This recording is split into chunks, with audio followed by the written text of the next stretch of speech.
Well, here we are once again, gathering together virtually for Convention 2022.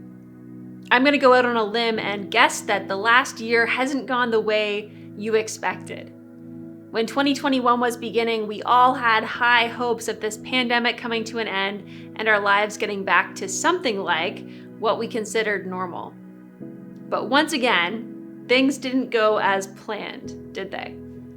Here we are a year later, just coming out of another wave of COVID-19 that was brought to us by a new variant that no one saw coming. We are just rounding the corner of marking 2 years since this whole thing began. For 2 years, we've been dealing with all kinds of uncertainty and loss and anxiety. For 2 years, we've been overusing words like unprecedented and pivot and talking about the new normal and telling people that they're still on mute. And when we go through long seasons of anxiety and chaos, the most natural thing for us to do is to try to fight our way back to things that feel familiar, that are comfortable, that give us the sense that we have some degree of control in our lives. Whether it's in our work or our relationships or our daily routines or the way we do church, it's normal to feel like we just want things to go back to the way they were before this all started.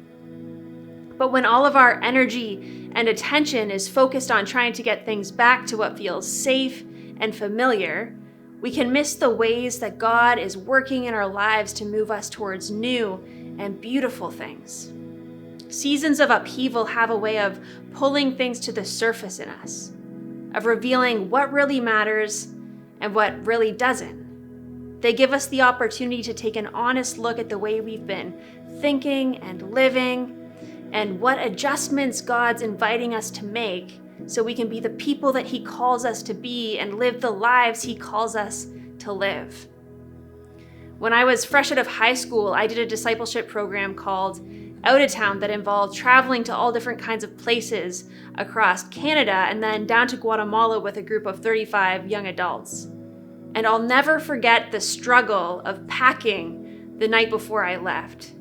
Because I don't travel lightly, and we were only allowed to bring one big bag, and I couldn't figure out how to roll my clothes up tightly enough to get everything I wanted to take with me squeezed into that 80-liter backpack. But over the course of the year, I got really used to laying things out and doing an inventory of what I needed to leave behind, what I needed to take with me, and what new things I was going to need to get a hold of for my new destination.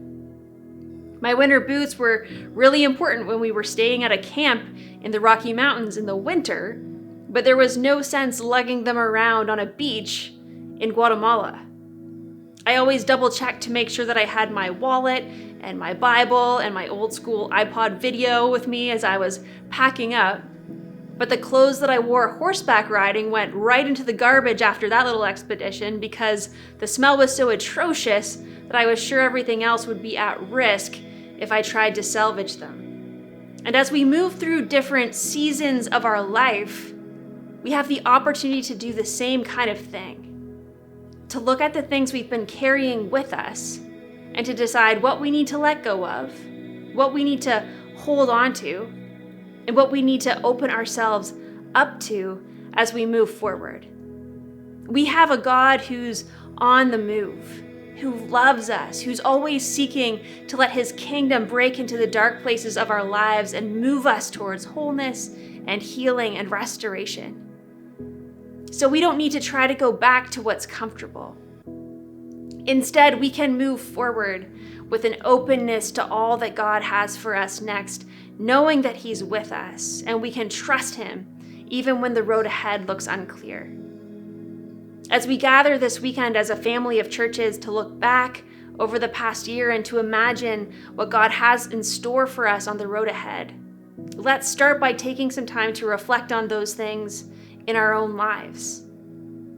How has God been working in your life over the course of the past year? As we look out to the road ahead, what's He calling you to let go of? What do you need to make sure you hold on to? And what new things is God inviting you into? I'm going to invite you to join me in practicing an examine to reflect on those things. First, take a couple of minutes to get comfortable in your seat. Take some deep breaths. Center yourself in God's presence.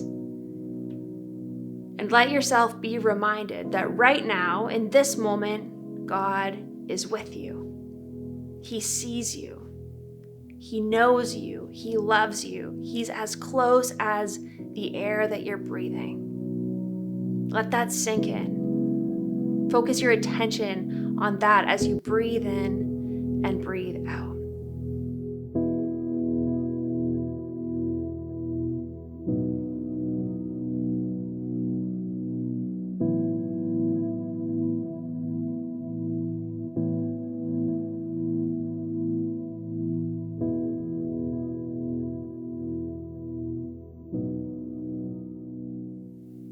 Now take a few minutes to reflect back over the past year with gratitude. What gifts did God pour into your life this past year? What are you thankful for? Spend some time in worship, thanking God for those things now.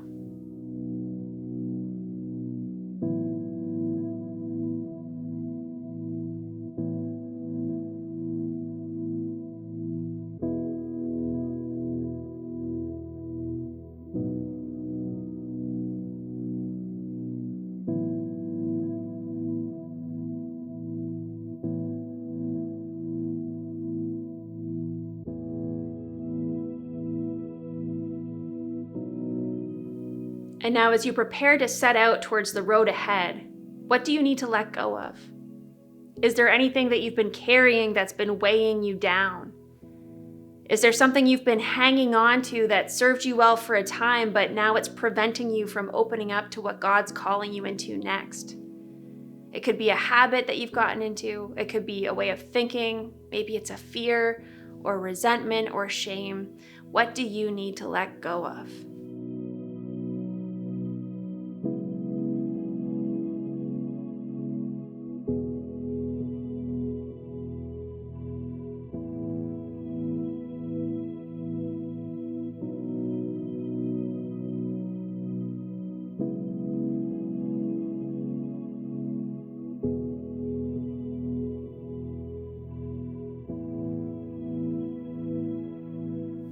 And now as you think about moving into the season ahead, what's something that you want to make sure you hold on to? Maybe this past season has opened you up to new ways to connect with God. Maybe you've had the chance to invest more time in your relationships. Maybe there's been something you learned or a truth that's been really hitting home for you.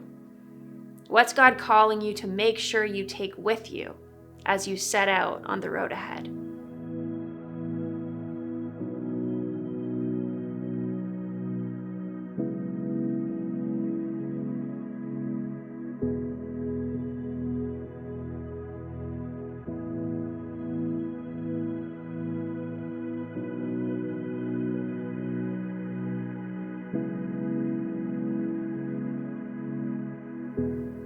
And lastly, what's something new that you sense God inviting you into as we move into this next season? Is there a risk He's calling you to take? Is there a relationship He's inviting you to invest in? Maybe there's a new rhythm or a posture that He's calling you into.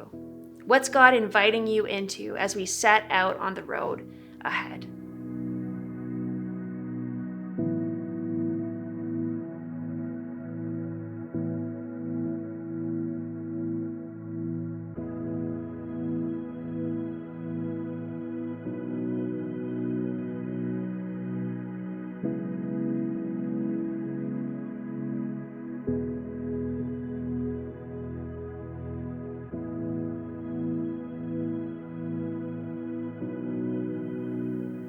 May we be people who are attentive to the ways God's moving in our lives and open to all of the opportunities that He calls us into.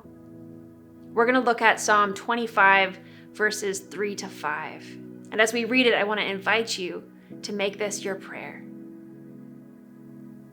Show me the right path, O Lord. Point out the road for me to follow. Lead me by your truth and teach me. For you are the God who saves me. All day long, I put my hope in you.